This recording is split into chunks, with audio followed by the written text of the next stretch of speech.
જય શ્રી કૃષ્ણ. કેમ છો બધા? મજામાં ને? આજે આપણે સેમ 5 અને પેપર નંબર 12 ભાષા વિજ્ઞાન બરાબર ભાગ 1 તેમાં આપણે માનવ સમાજમાં ભાષાનું સ્થાન અને ભાષાના વિવિધ ઉપયોગો વિશે ચર્ચા કરી છે. બરાબર, તો આજે આપણે જોવાનું છે કે ભાષાની વ્યાખ્યા, ધ્વનિતંત્ર, રૂપતંત્ર અને વાક્યતંત્ર. ભાષાનો ઉપયોગ તો આપણે જોયો હતો. બરાબર, કે ભાષા વિના કોઈ પણ કાર્ય છે એ શક્ય બની શકતું નથી. તમારે કોઈ વસ્તુની આપ-લે કરવી હોય તો પણ તમે ભાષાથી જ કરો છો ને, કે મૂંગા તો કરતા નથી.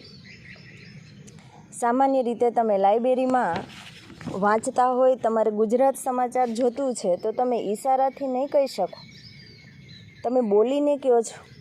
તો આ રીતે ભાષા એ ખૂબ ઉપયોગી છે. માનવ વ્યવહારોમાં, કોઈ બીજા કાર્યોમાં, અથવા બે વકીલ વાત કરતા હોય તો પણ ત્યાં ભાષાનો ઉપયોગ થતો હોય છે. અહીં આપણે ભાષાની સૌપ્રથમ વ્યાખ્યા જોઈએ કે ઘણા બધા ભાષા વૈજ્ઞાનિકોએ અલગ અલગ પ્રકારની ભાષાની વ્યાખ્યા આપી છે.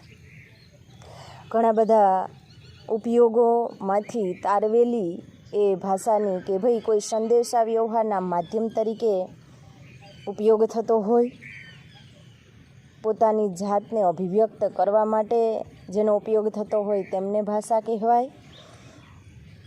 સાહિત્યના માધ્યમ તરીકે પણ તેમનો ઉપયોગ થતો હોય છે.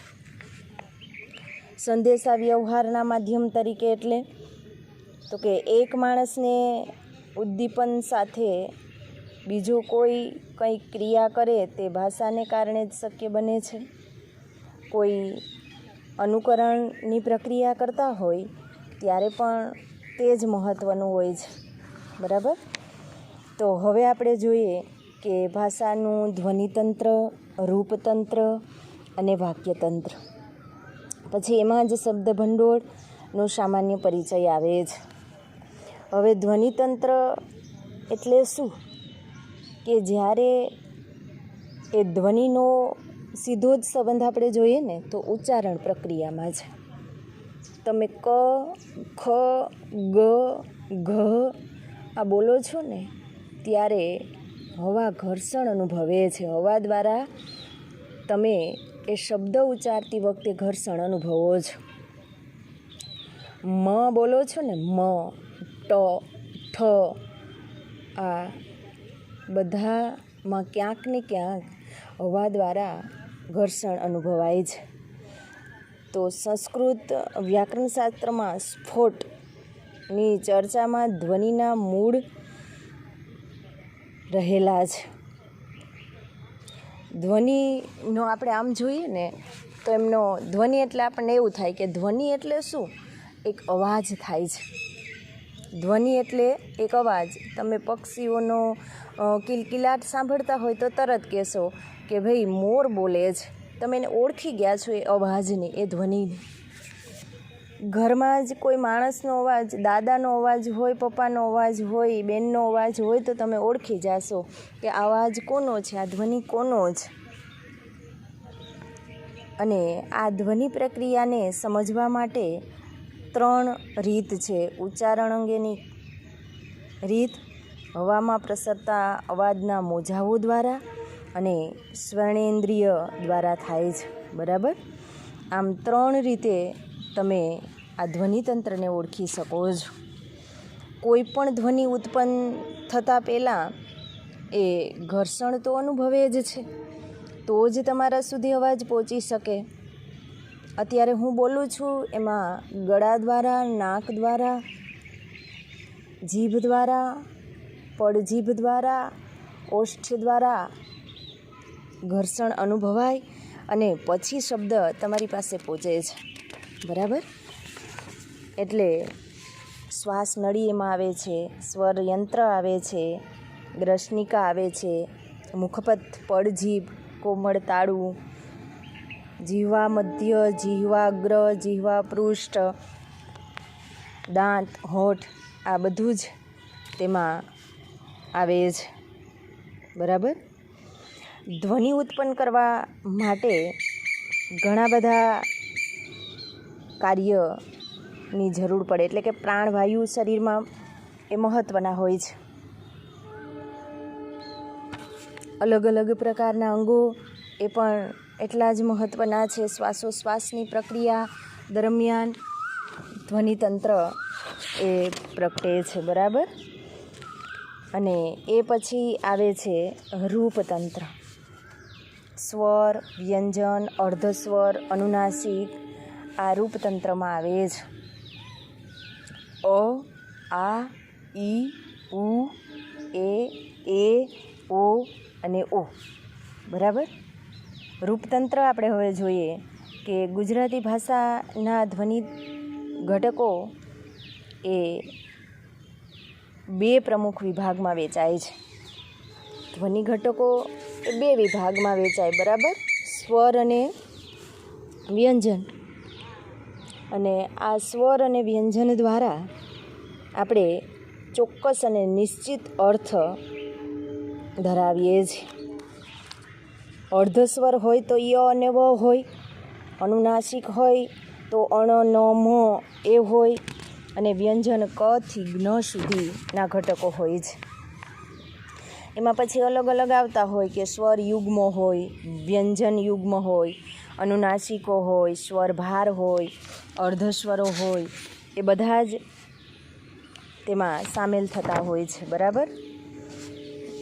અને અ વત્તા ઈ તો ભા, ઈ, નમણા ઈ વગેરે આપણે વ્યંજનો જોડી અને રૂપતંત્ર બનાવીએ છીએ. એ જ રીતે કમલ, કહેણ, સનમ આ બધા જ અનુનાસિક છે. એના દ્વારા પણ આપણે રૂપતંત્ર બનાવીએ છીએ. તો એ પછી આવે છે વાક્યતંત્ર. અહીં આપણે ધ્વનિતંત્ર, ભાષાની વ્યાખ્યા, રૂપતંત્ર અને વાક્યતંત્ર. બરાબર. હવે વાક્યતંત્ર એટલે અલગ અલગ પ્રકારના શબ્દો એક સાથે સંયોજક દ્વારા જોડાય ને ત્યારે એક વાક્ય બનતું હોય.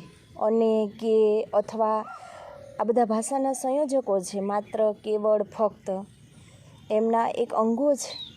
જો આ અંગોને દૂર કરી દો તો શબ્દો તો વેરાઈ જશે. આ બધા જ શબ્દોને એક સાથે તમારે ગોઠવવા હોય પદક્રમ પદ સંવાદ પ્રમાણે ત્યારે એક વાક્ય બને છે. ધ્વનિ સંયોજનથી પદ કે રૂપ નિર્માણ પામતું હોય છે. બરાબર. અને પદ કે શબ્દો વ્યાકરણના નિયમ અનુસાર યોગ્ય ક્રમમાં સંયોજન અને એ એક યોગ્ય અને નિશ્ચિત અર્થવાળું વાક્ય બનાવે છે. ઉદાહરણ આપણે જોઈએ કે મીના એ રોટલી ખાય છે. બરાબર. પણ જો તમે એમાં યોગ્ય પદક્રમ અને પદ સંવાદ ન કરતા હોય અને છે મીના રોટલી ખાય એમ લખો તો વાક્ય પદક્રમ અને પદ સંવાદ પ્રમાણે નથી. એટલે વાક્યતંત્ર એ ભાષાની દ્રષ્ટિએ અર્થ ઉપજતું, નિર્માણ પામતું હોવું જોઈએ. બરાબર. એમ વાક્ય અને એ વાક્યને આપણે વ્યાકરણની દ્રષ્ટિએ જોવા જઈએ તો 3 પ્રકાર પડે છે. સાદું વાક્ય, સંયુક્ત વાક્ય, મિશ્ર વાક્ય અથવા જટિલ વાક્ય. બરાબર. આ તમે લગભગ 10મા ધોરણમાં, 12મા ધોરણમાં કે 8-9મા ધોરણમાં ક્યાંક ને ક્યાંક આપણે વ્યાકરણિક ભાષામાં ભણી જ ગયા હશો. બરાબર. સાદું વાક્ય કોને કહેવાય તો કે રમેશ એ ક્રિકેટ રમે છે.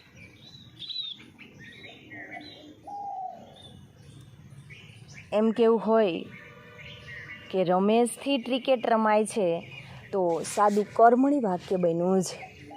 બરાબર.